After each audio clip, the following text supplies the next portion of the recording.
Souls connect audio books सुनने वाले सभी बहनों और भाइयों को मेरा हृदयपूर्ण प्रणाम। आज हम अपनी पुस्तक क्रोध से प्रेम की ओर के अध्याय 3 क्रोध और प्रेम का एक विकासपरक दृष्टिकोण को भाग 2 में आगे बढ़ाएंगे। तो चलिए प्रारंभ करते हैं अध्याय 3 के भाग 2 को। स्वास्थ्य पर क्रोध के प्रभाव, the effects of anger on health.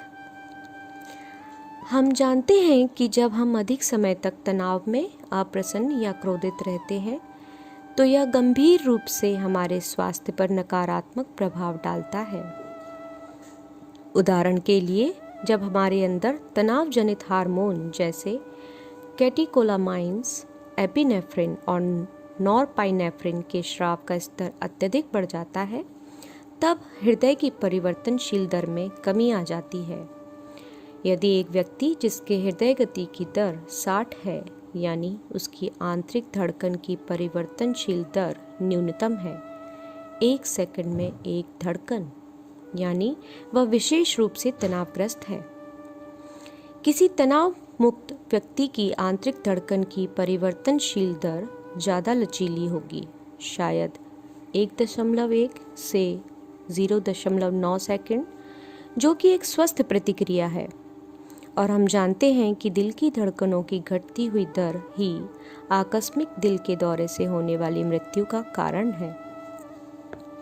हम यह भी जानते हैं कि जो लोग लंबे समय तक चिंतित, तनावग्रस्त या क्रोधित रहते हैं, उनको प्रायः उच्च रक्तचाप रहता है, यानी हाई ब्लड प्रेशर रहता है, और इसका नकारात्मक प्रभाव रक्त वाहिकाओं पर पड़ता है, जिसका परिणाम अक्सर ब्रेन स्ट्रोक यानी मस्तिष्क का दौरा होता है। हम जानते हैं कि जो व्यक्ति अक्सर क्रोधित रहता है और बार बार आक्रोश में आ जाता है, उसका रोग प्रतिरक्षा तंत्र यानी इम्यून सिस्टम कमज़ोर हो जाता है और उसके शरीर में सूजन व जलन बढ़ने लगती है। यह शरीर को संवेदनशील बना देता है, जिससे संक्रमण होने की संभावना बढ़ जाती है।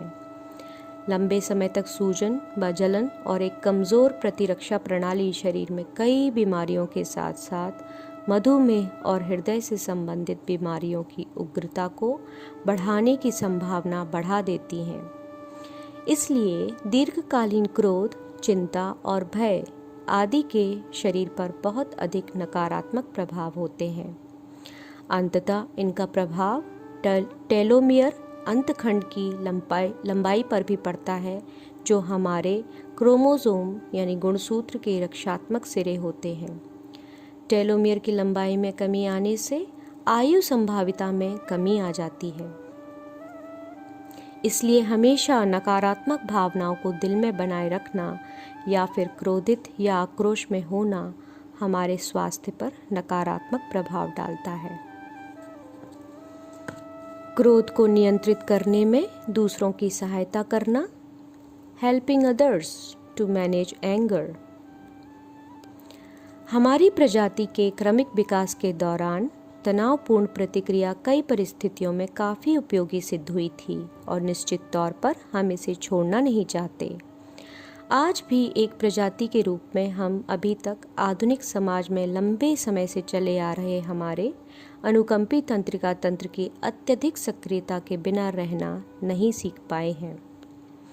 हम जानते हैं कि लोगों को इस सच्चाई के प्रति जागरूक करना और अंतर्दृष्टि देना, संवेदी प्रतिक्रियाओं के प्रत्युत्तर के लिए तकनीक प्रदान करना, जैसे ध्यान, प्राणायाम और प्रतिक्रिया करने से पहले विराम लेना सीखना, उनके तनाव को कम कर सकता है।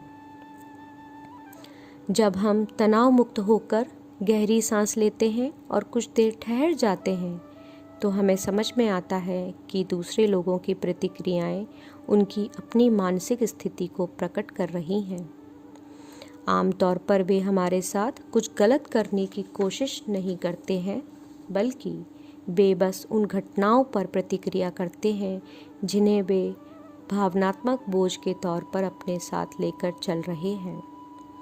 उन्होंने शायद उस बोझ को कम करना नहीं सीखा होगा।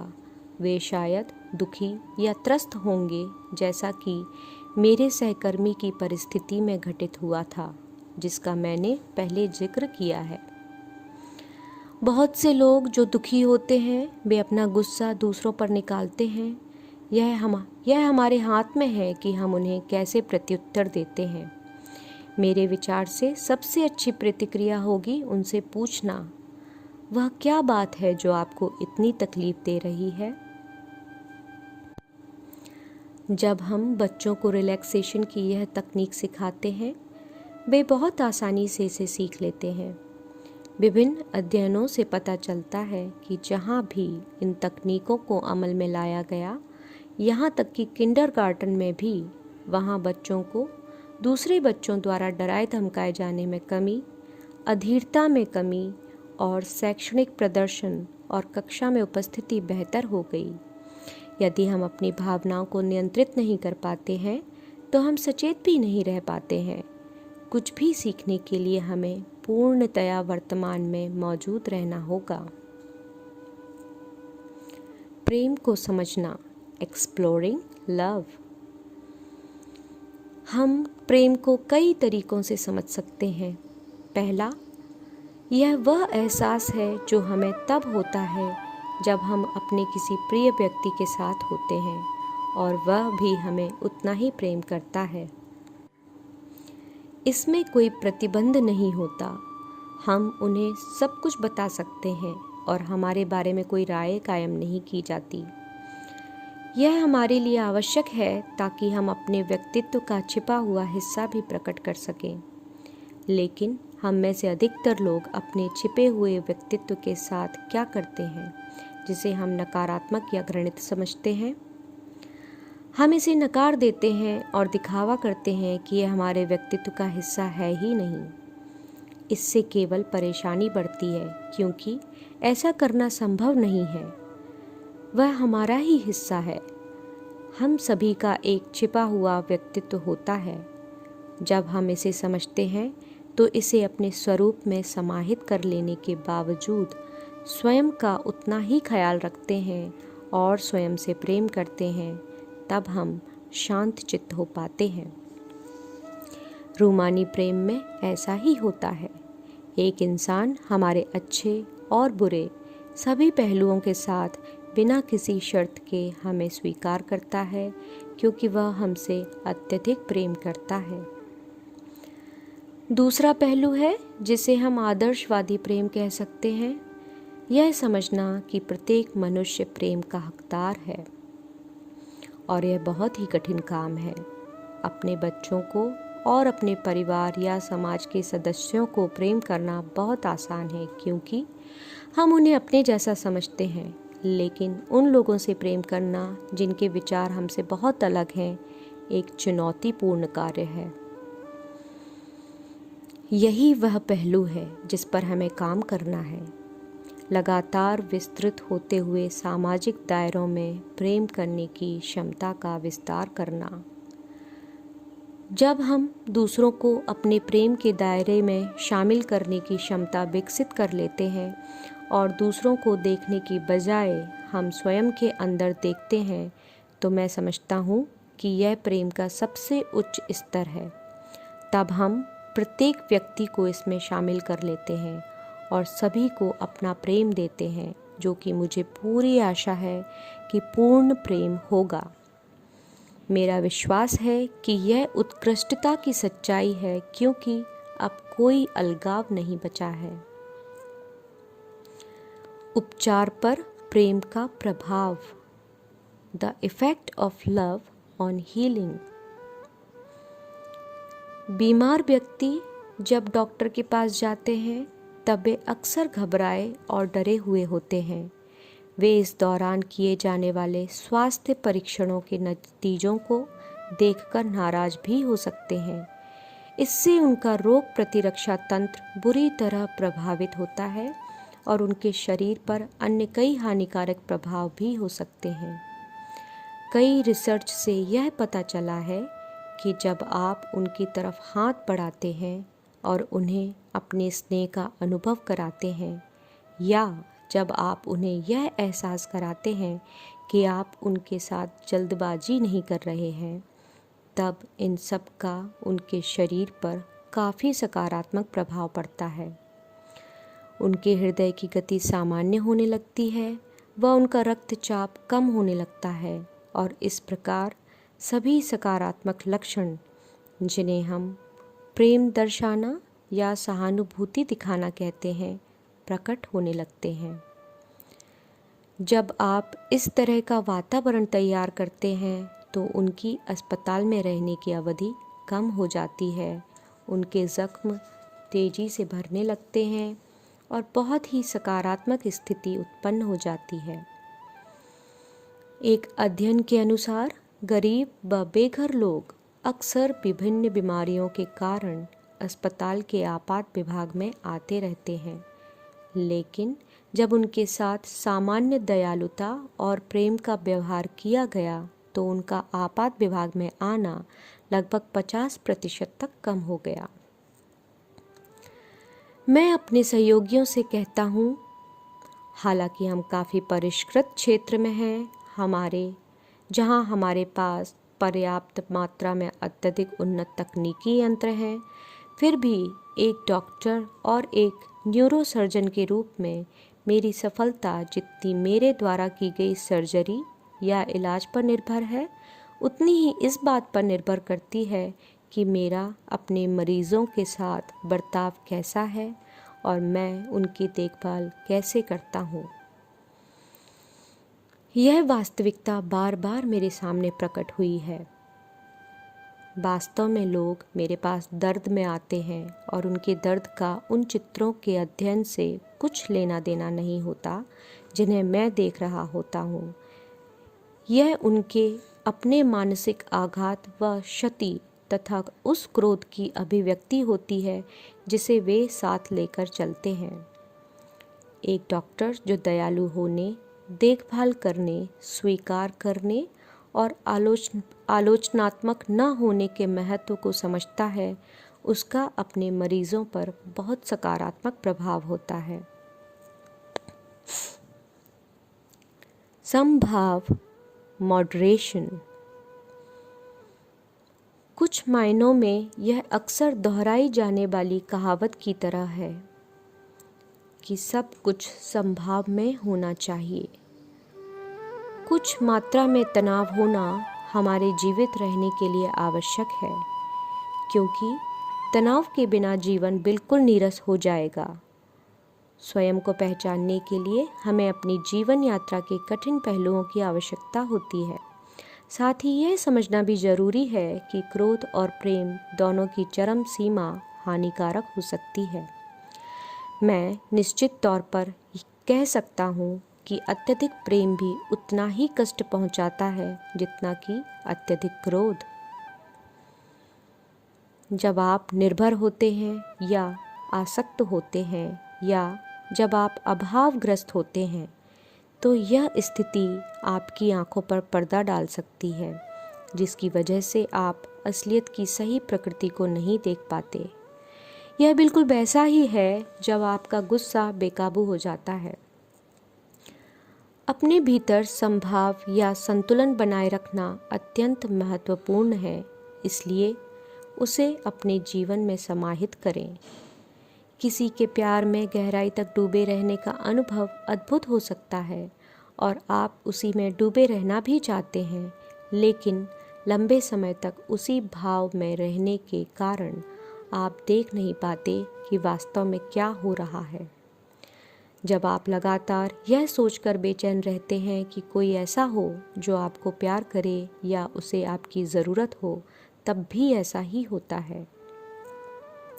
अंत में इसका परिणाम बहुत नकारात्मक हो सकता है।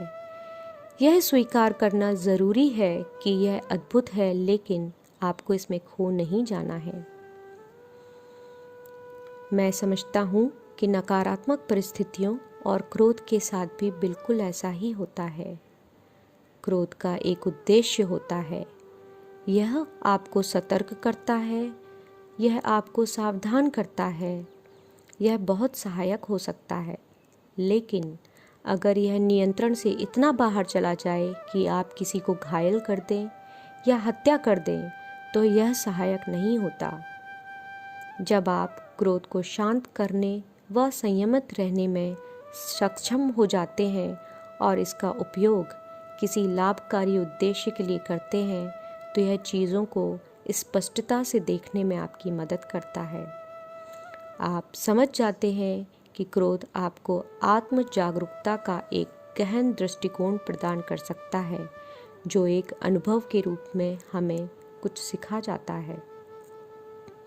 इसमें दोनों ही नज़रियों यानी वर्तमान में बने रहने और बिना शर्त प्रेम करने को समाविष्ट करने की मनोदशा होती है, जिससे यह संपूर्ण अनुभव असाधारण बन जाता है। क्रोध, दर्द और दुख आपको आश्चर्यजनक अंतर्दृष्टि दे सकते हैं। नकारात्मक परिस्थितियां हमें सकारात्मक परिस्थितियों की तुलना में ज़्यादा सिखा जाती हैं, क्योंकि प्रेम में आप आनंद में डूबे हुए होते हैं और आप दूसरी चीज़ों पर ध्यान नहीं देते। तकलीफ़ या क्रोध आपको झकझोर देता है और आप अंतर्ज्ञान प्राप्त करते हैं। प्रत्येक अनुभव के नकारात्मक पहलुओं के बारे में सचेत रहना, उन्हें समान मनोदशा के साथ देख पाना, भावनाओं की सीमा न लांघना आपको केंद्रित रखेगा और यह आपको सच्चे अर्थों में खुश रखेगा। स्वीकार करने का महत्व, द वैल्यू ऑफ एक्सेप्टेंस। आध्यात्मिक, धार्मिक और वैज्ञानिक दोनों ही दृष्टिकोणों से हमें लोगों को वैसे ही स्वीकार करना चाहिए जैसे वे हैं।